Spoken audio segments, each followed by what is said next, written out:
A reading from the book of Revelation, chapter 14, verses 1 onwards. I, John, looked, and behold, on Mount Zion stood the Lamb, and with him 144,000 who had his name and his Father's name written on their foreheads. And I heard a voice from heaven like the roar of many waters, and like the sound of loud thunder. The voice I heard was like the sound of harpists playing on their harps, and they were singing a new song before the throne and before the four living creatures and before the elders. No one could learn that song except the 144,000 who had been redeemed from the earth. It is these who follow the Lamb wherever he goes. These have been redeemed from mankind as first fruits for God and the Lamb, and in their mouth no lie was found, for they are blameless. Second reading.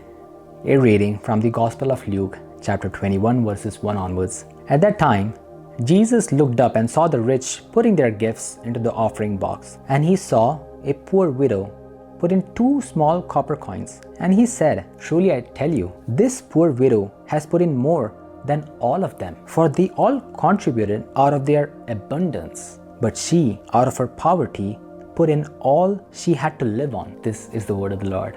Jesus values the widow's humble offering more than the great offerings of the rich. He sees the attitude and the disposition of the one who offers, rather than the quantity of the offering. It is easy to give from the plenty, and it doesn't make much difference to the one who gives. But when the offering is done from the little that one has, it matters much, as the giver has to sacrifice their necessities. It takes courage, and it shows the depth of faith one has placed in God, the giver of all riches. Sometimes people give to the works of charity for the sake of self-popularity. It is the attitude that proves the quality of our giving.